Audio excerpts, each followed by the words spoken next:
Welkom beste mensen bij wederom een uitzondering van Eemland on the Move. En we hebben bezoek. Bezoek. It's almost like a home game, obviously. Matthey Towey, right? Yeah. Alias Shaggy. Yeah, okay. Yeah. I didn't want to be the one. No, it's okay. It's okay. It's pretty common knowledge. I know. Well, you, as we just discussed, it is a bit of a media week for you this week, isn't it? Yeah. So you had your first ever appearance there in Het is weer Rug? Yeah. First time I was invited once before and deferred it, I think, to Niels or vice versa, or Matthias. But no, it was a nice appearance, and it was good to see the behind the scenes of it. Yeah. No, true. Yeah, we're having this conversation. Well, we could have had this conversation earlier or sooner or whatever. But this is your last dance, more or less, right? This season. Yeah, that is the plan.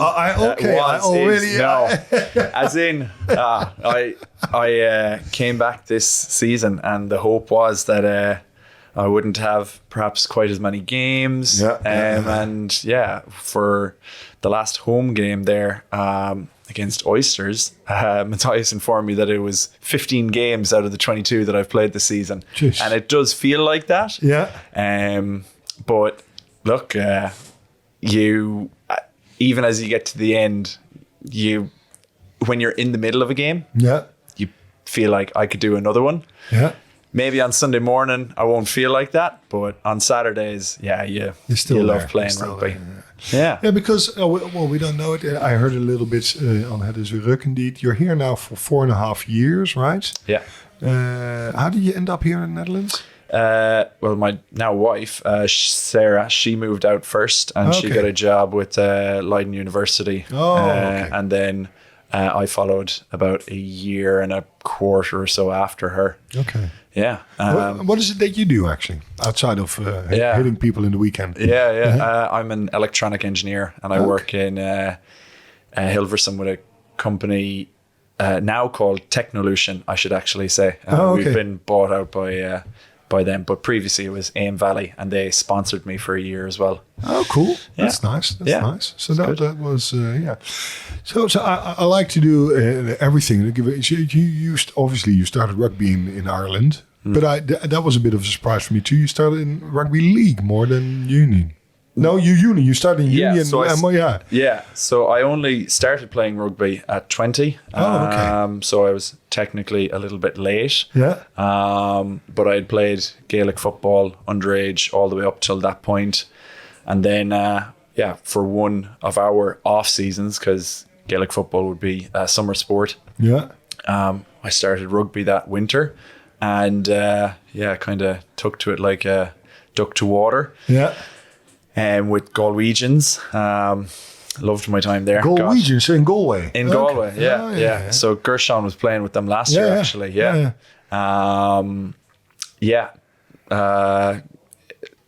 I think it was 8 or 9 years I think I was playing with them, or more. 8 or 9. I think it was 100 or 100 and something senior caps that I ended up getting with them in the end overall, and I don't know how many other junior ones. And what level do they play? So in Ireland you have the AIL divisions. So for the first 3 years we ended up getting 2 back-to-back promotions actually. Okay. The first year it just stayed the same, and then we got 2 promotions, so we were playing in the very top division. Okay. Against the likes of Leinster? Terranure. Well, not Leinster. Leinster are fully professional. Oh, okay. Yeah, so it's the level just below that. So one level below Leinster, Ulster.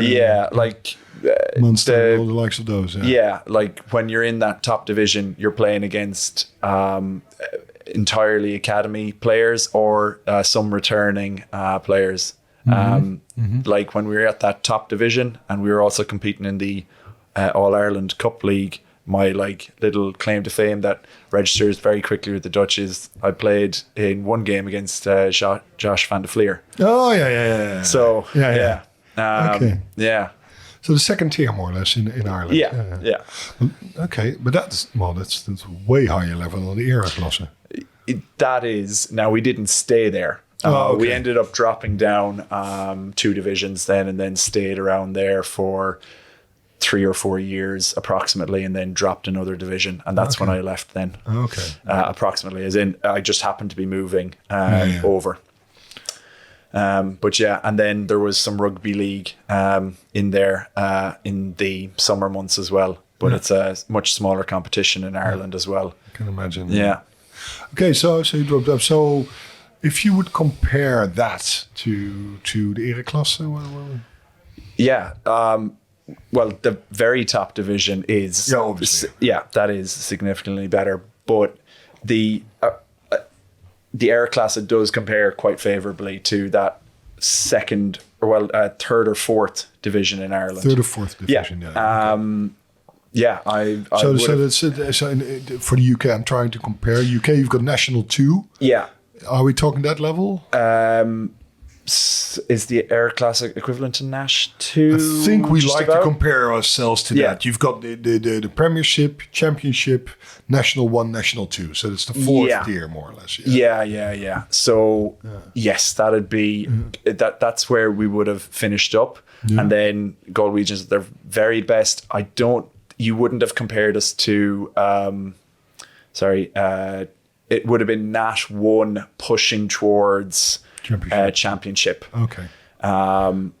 Because it is slightly amateur. When you get to the very top division, they usually get compensated in different ways, and things can get worked out that way. But they try to keep it typically amateur. How come you started so late?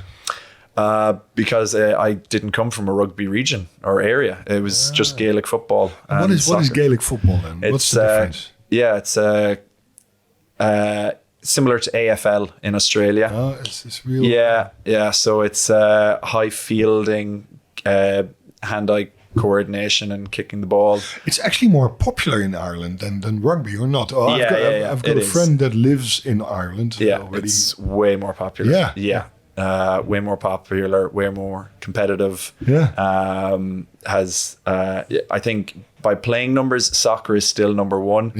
But then you would have Gaelic football, and then another Irish sport, hurling, which is the one played with the stick ball. It's just pretty hard. And then rugby would probably be coming in 4th there. I'm sure like athletics or something also would have maybe more people competing in it, of course, but rugby is up there then. That's amazing. If you look at what kind of level you guys hit on a global scale, that it's not even the number 1 sport. I think that then comes down to the extreme focus that it gets in certain areas. There is, even though it's by playing numbers, it's not as it doesn't have as big a population.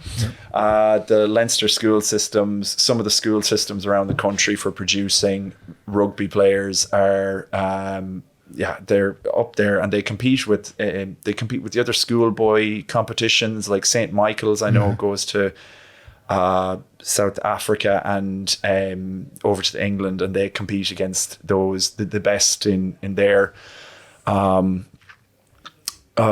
countries as well. And it's that focus. I think that's then where once you start producing players of high enough quality, then hopefully the production line is able to be kept going. And then you can pick up, like up until a certain age, like myself, if you're skillful in one sport and then you end up transferring to another one, it happens a lot.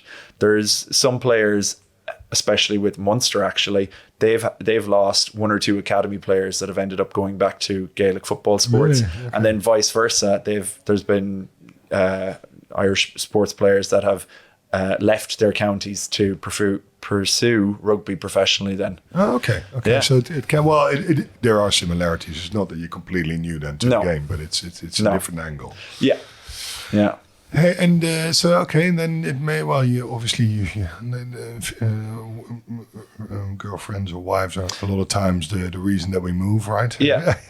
So you ended up here in Holland. How did you find it here then? And how was that? How did you get to Eemland then? Because you probably were in Leiden and at Diok first, right? Yes. Yeah. So the move to the Netherlands, I went to Den Haag, and when I got there, I Googled the teams that were in the region. Myself and Sarah at the time were in Den Haag, living there, and I went along to a training session with Den Haag and with Diok. And then when I was at Diok, I met Ross Benny Coulson, and it was at the time when they were in the ascendancy as such. I think they had won the championship before COVID. I moved over just in January of 2022. So they ended up then winning the championship or the Airklasse that season. And then when players started leaving Diok then that summer because some were retiring and other players were going back to their home clubs, myself and Sarah, we also moved to Utrecht because my job was in Hilversum. Okay. So both of us just have one train journey to go to work. So where do you live in Utrecht? I'm in Townvik, Vogelenboort. Townvik? Yeah. Vogelenbuurt? Yeah, that area. I live in Utrecht too. So so I'm like, okay, we live there. Yeah. So each of us have just one train journey as such to get to work because Sarah lectures in the Den Haag campus of Leiden University, as opposed to actually having to go to Leiden. Okay. But yeah, it was Ross that said, have a talk with Zijn. And then I had a talk with Zijn, and I came along here to the start of season and said, yeah, this looks like a good bet. And that first season we ended up winning the championship. Straight away, indeed. That was absolutely a good bet. It was a very good move, and we've been chasing that high ever since. Yeah, and that's why you always get to the end of the season and go, can I do another one? Yeah. But no, this will be the end. But why do you feel that it now really is the end? Because if I look, and again, I'm far from a professional, but if I see you running around, it doesn't feel like there's a lot of... Well, you just later said that your stats were showing, or what is it? Yeah. How is it that you say, okay, it seems to be the end for me? Well, there's the main reason is I am myself and Sarah are expecting a baby at the end of the summer. There you go. But I was getting to that point as well. Because there's, the level of commitment is, it takes a lot. And then for the amount of impact that I feel like I have in the actual game in terms of making game-winning contributions. So it's not that my stats look maybe bad. It looks like I'm still contributing and I'm not maybe making quite as many mistakes, but there's also a point where you need to get out of the way and let some young Dutch guys step up. Yeah.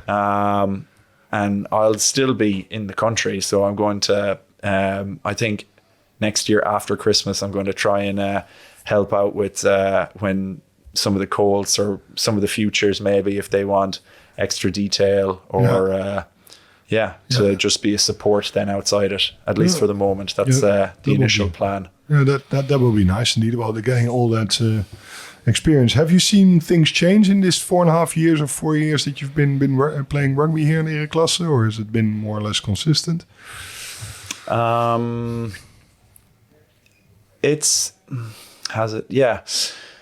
I don't think there's been major changes. I think it's been, if anything, maybe a better description would probably be a slow and steady increase, at least for Eemland. Like there's now been, I suppose, a consistency of performance at this top level, getting to semi-finals every year. Yeah. This year also, like as a squad, ended up providing an awful lot more players to Delta and coaches as well, which put a strain on performances and results in terms of players not being available. Yeah. But in order to strengthen and stress clubs and Dutch rugby, I think that's needed. When games are being cancelled in the club game because there's a Delta game on, I think it's unfair on some of the weaker Dutch clubs. Yeah. There's a chance there when Delta is on that the weaker teams have a chance to upset some of the bigger ones. You could end up having a scenario then where Hook and Oysters or Haarlem and Dioch are then taking games away from Dukes, Den Haag, Rotterdam, ourselves. As it is this year, our game plan against Hook, we ended up losing those games anyway. But it's the opportunity, I think, should be there for those teams when Delta are on, that they know that they can cause an upset because players are away, and that's the strength of the club, being able to provide those players. Well, makes sense. Hey, and we've got the big one coming up, the semis against the Dukes. Yeah. It's a tall task. We lost both games against them in the season. Yeah. But we know them now, so we can do better. Yeah, absolutely. When it gets to knockout rugby, all you need is one win. True. Our 2 seasons ago, we lose way ahead, cruising, come into that semi-final against Coy. Everything misfires, and I checked the result there, 5-18 at home. Going in overconfident maybe, and then misfiring, and one thing compounding on top of each other. I think we're going to channel some of that spirit and cause an upset. That's the plan anyway. Cool. Well, I wish you all the best, Shaggy, and hope to see you here indeed in another capacity in coaching. We can use that knowledge and your spirit. And all the best coming Saturday, and hopefully for the finals. Yes, that's the plan. Cool. Okay. Thanks. Thank you.